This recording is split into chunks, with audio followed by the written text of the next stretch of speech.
She thought she'd hit rock bottom when her husband left her broken and alone. But sometimes the universe has a twisted sense of justice. What happened next will leave you speechless.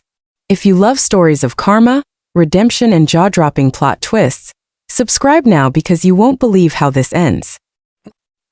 #story. My ex-husband invited me to his wedding to humiliate me, but when he saw who I arrived with, the invitation arrived on a Tuesday afternoon in a cream-colored envelope with gold embossing so pretentious I almost laughed except I couldn't breathe and my hands were shaking so badly the card fluttered to the floor where it landed face up showing Marcus and Vivian's names intertwined in elegant script, and I stood there in my tiny apartment staring at it like it was a live grenade because Marcus, my ex-husband, the man who had destroyed me so completely, spent 2 years rebuilding myself from ashes, was getting married to Vivian Chan, the 26-year-old associate from his law firm, the same woman he sworn was just a colleague, just a mentee, nothing for me to worry about, while I was sitting at home 7 months pregnant, losing our baby in a hospital bathroom because the stress of his affairs had broken something fundamental inside me. And now, here was this invitation addressed specifically to me, not a mistake, not a clerical error, but deliberate, with a handwritten note on the back in his distinctive slanted writing that said, "I'd love for you to witness my happiness the way you always wanted to witness yours." And the cruelty of it hit me like a physical blow because Marcus knew exactly what he was doing. He always did. He was a litigator who specialized in crushing people's spirits in courtrooms, and apparently he was done crushing mine. But something strange happened as I stood there. Something shifted in my chest, where the old wound lived, and instead of crumbling, instead of crying, I felt something cold and clear crystallize inside me, and I picked up that invitation and I smiled because Marcus had made a terrible mistake. He thought I was still the broken woman he'd left. He thought I was still that ghostly figure who'd signed the divorce papers with trembling hands, who accepted his insulting settlement because I didn't have the strength to fight. But he didn't know about the last 2 years. He didn't know about the nights I'd spent not crying but planning, not grieving but building, and he certainly didn't know about Daniel. But I am getting ahead of myself. Let me go back to the beginning, to 3 weeks before the wedding, when I called my best friend Sarah and told her about the invitation. And she screamed so loud I had to pull the phone away from my ear, and she said, "He did what that absolute sociopath. You're not going, Emma, you're not giving him that satisfaction." But I told her I was going. I was absolutely going, and I needed her help. And when I told her about Daniel, or rather about who Daniel really was, because Sarah knew I'd been seeing someone for 6 months, someone I was intensely private about, someone I never posted on social media or brought to gatherings, and she respected that privacy. But now it was time to tell her the truth, and when I did, she was silent for a full 30 seconds before she whispered, "Oh my God, Emma, oh my God, you're joking. You have to be joking." But I was joking. Daniel Rothschild was real, and he was mine, or as mine as a man like that could ever be. And yes, that Rothschild, the venture capitalist who made his first billion before 30, who was regularly featured in Forbes and Fortune, whose family name opened doors that most people didn't even know existed. And I met him in the most mundane way possible, in a coffee shop where I was working on my laptop building my small consulting business from nothing. And he'd asked if he could share my table because the place was packed, and we'd started talking, and he'd been so genuinely interested in my ideas about organizational psychology and business transformation that 3 hours had vanished, and he'd asked for my number, and I'd given it to him, not knowing who he was, not recognizing him because I'd been so far removed from that world of wealth and power that his face meant nothing to me. And maybe that's why he'd fallen for me, because I treated him like a regular person, like someone who had to prove his worth through conversation and character, not through his bank account. And our relationship had developed slowly, carefully, with him respecting my need for privacy, my need to heal in the shadows, and I'd never asked him for anything, never leveraged his name or connections because my pride wouldn't allow it, because I needed to rebuild myself on my own terms. But now I was going to ask him for something. I was going to ask him to come to Marcus's wedding with me. And when I called Daniel and explained the situation, his voice went very quiet and very dangerous, and he said, "He invited you to humiliate you." And it wasn't a question, and I said yes, and Daniel said, "Then let's make sure he's the one who ends up humiliated." And I should have felt guilty about using Daniel this way, about weaponizing his presence, but I didn't, because Marcus had weaponized everything good in our marriage, every vulnerability I'd ever shown him, every dream I'd ever shared. And turnabout was fair play. So the day of the wedding arrived, and I spent the morning getting ready with Sarah, who kept making squealing noises and taking pictures and telling me I looked like a goddess, and maybe I did, because the dress I'd chosen was a masterpiece. a deep emerald silk that hugged every curve I. Dee worked so hard to reclaim through therapy and yoga, and learning to eat again, and my hair fell in dark waves down my back, and my makeup was flawless, and when Daniel picked me up in his Bentley wearing a custom Tom Ford suit that probably cost more than Marcus's first car, he looked at me like I was the only woman in the world, and he took my hand and said, "Are you sure you want to do this? Because we can turn around right now and go get pizza and forget these people exist." And I loved him for offering me that escape, but I said, "I'm sure I need to do this. I need him to see that he didn't break me, that he didn't win." And Daniel kissed my hand and said, "Then let's go show them exactly who you are."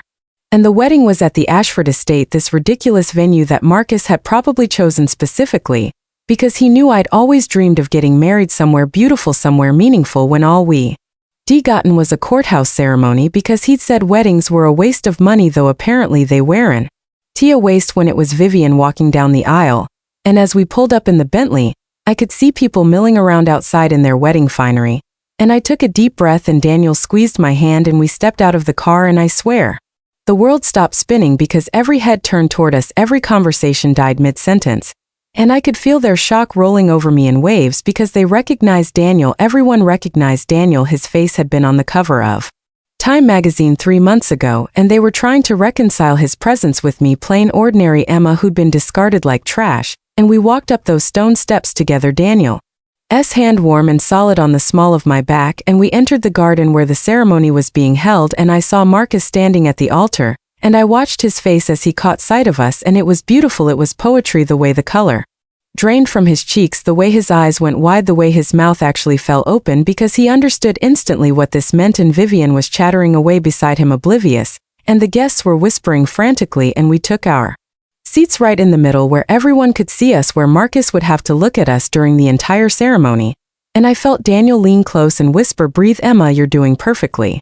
And the ceremony started, and it was generic and hollow, and I watched Marcus stumble over his vows, watched him lose his place twice, watched him glance at me and Daniel again and again like he couldn't help himself. And when they were pronounced husband and wife and kissed, I felt nothing, no pain, no jealousy, just a strange empty satisfaction. And then came the reception, and this is where things got interesting, because Marcus had clearly been stewing during the ceremony, had been building up some kind of response, and he found me at the bar where I was getting champagne, and he pulled me aside into a quiet corner and he hissed, "What the hell are you doing, Emma? What kind of stunt is this?" And I looked at him calmly and said, "I'm attending your wedding, Marcus. You invited me, remember?" And he said, "With Daniel Rothschild. You brought Daniel Rothschild to my wedding. Do you have any idea how this makes me look?" And there it was, the real issue, not that I'd moved on, not that I was happy, but that I'd moved on with someone who eclipsed him completely. And I smiled and said, "I thought you'd be happy for me, Marcus. You always said I needed to aim higher, to be more ambitious." And his face went red and he said, "You're doing this for revenge. You're trying to upstage me on my wedding day." And before I could respond, Daniel appeared at my side, and he said very politely, very coldly, "Is there a problem here?" And Marcus actually stepped back, because Daniel was taller, broader, and carried himself with the kind of authority that came from controlling billion-dollar empires. And Marcus said, No problem, I was just congratulating Emma." And Daniel smiled this predatory smile and said, "Good, because Emma is very special to me, and I'd hate to think anyone was making her uncomfortable." And Marcus retreated, and I felt a rush of gratitude and power, and Daniel pulled me onto the dance floor and held me close and whispered, "Case he ever tries to hurt me again, but otherwise let it go." And Daniel looked at me with such love, such respect, and said, "You're a better person than he deserves to have known." And we left the reception early, slipped away while Marcus was distracted, and as we drove home, Daniel said, "I have something else to tell you."